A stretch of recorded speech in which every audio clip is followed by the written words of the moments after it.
Hello friends, welcome to the Aroma Eats. நம்ம சேனல்ல ஏற்கனவே வந்து விநாயகர் சதுர்த்தி ஸ்பெஷலா வந்து பூர்ண கொழுக்கட்டை பார்த்துட்டோம். அதாவது கடலைப்பருப்பு பூர்ண கொழுக்கட்டை, எள்ளு பூர்ண கொழுக்கட்டையும் பார்த்தாச்சு. அதோட லிங்க் வந்து டிஸ்கிரிப்ஷன்ல கொடுக்கறேன், கண்டிப்பா பாருங்க.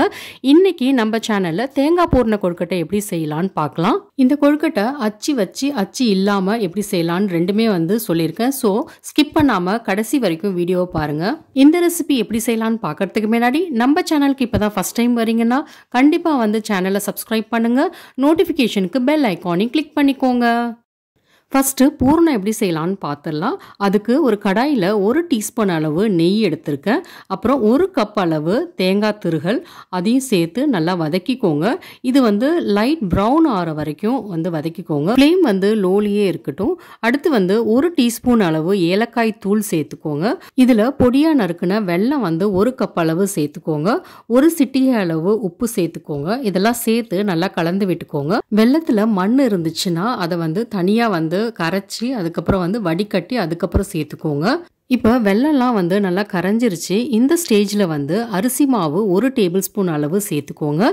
இதெல்லாம் சேர்த்து ஒரு 3 நிமிஷம் லோ ஃப்ளேம்லேயே வந்து குக் பண்ணுங்க. பூரணம் வந்து ரொம்ப கெட்டிமாகவும் இருக்கக்கூடாது, ரொம்ப தளரவும் இருக்கக்கூடாது. இதான் கரெக்டான ஸ்டேஜ்.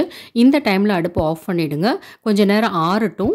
இப்போ தேவையான அளவு தண்ணி சூடு பண்ணிடலாம். அதில் வந்து 1 டேபிள் ஸ்பூன் அளவு நல்லெண்ணெய் சேர்த்துருக்கேன். அதை சேர்த்து கலந்து விட்டுக்கோங்க. இந்த தண்ணி வந்து நல்லா வந்து கொதி வரணும். அப்போ தான் வந்து அந்த மாவில் ஊற்றும் போது நல்லாயிருக்கும். அடுத்து மாவு ரெடி பண்ணிடலாம். அதுக்கு வந்து அரிசி மாவு வந்து 1 கப் அளவு எடுத்திருக்கேன். இதோட உப்பு வந்து ஒரு 1/4 டீஸ்பூன் சேர்த்து இதை கலந்து விட்டுக்கோங்க. இதுக்கு நான் கடையில் வாங்கின அரிசி மாவு தான் எடுத்திருக்கேன். நீங்கள் வீட்டில் வந்து அரைச்சி வச்ச மாவு கூட சேர்த்துக்கலாம். ஆனால் லைட்டாக வந்து அதை வறுத்துக்கோங்க. நம்ம அந்த கொதிக்கிற தண்ணியை வந்து இந்த மாவில் வந்து கொஞ்சம் கொஞ்சமா சேர்க்கணும். அட் அ டைம் வந்து நிறைய சேர்க்காதீங்க. கொஞ்சம் கொஞ்சமா சேர்த்து பிசைஞ்சாதான் வந்து மாவோட பதம் நம்மளுக்கு தெரியும். இல்லைன்னா ரொம்ப குழ குழன்னு ஆயிடும். நான் சொல்ற இந்த சின்ன சின்ன டிப்ஸை ஃபாலோ பண்ணாலே வந்து கொழுக்கட்டை வந்து வெடிப்பு இல்லாமல் வரும். இப்போ மாவு வந்து கொஞ்சம் ஆறட்டும், மூடி வச்சிருங்க.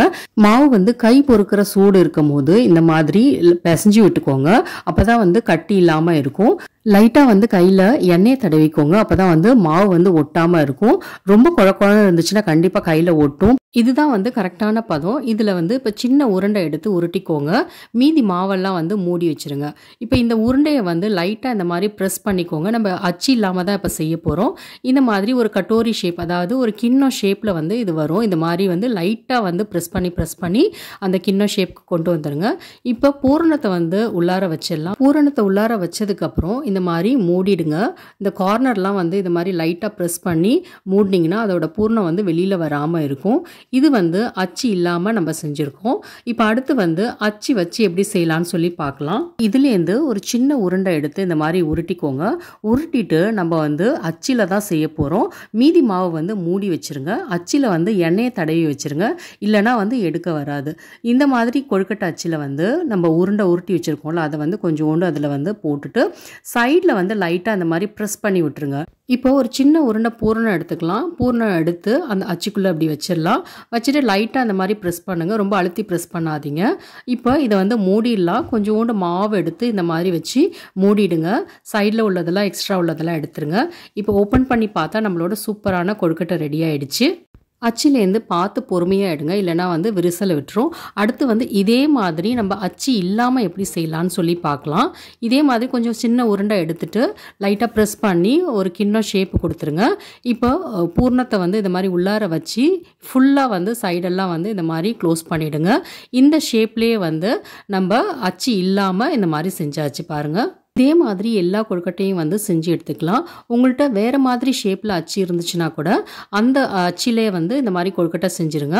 இப்போ நம்ம இதை வந்து ஸ்டீம் பண்ணிடலாம். ஒரு 15 நிமிஷம் வந்து நம்ம வேக வச்சாலே போதும். இது நல்லாவே வெந்துடும். நிறைய நேரம் வந்து வெந்துச்சுன்னா வெடிச்சு வந்துடும். அதனால கரெக்டான டைமில் வந்து எடுத்துருங்க. பாருங்கள், கொழுக்கட்டையெல்லாம் வந்து எவ்வளோ சூப்பராக வந்திருக்குன்னு.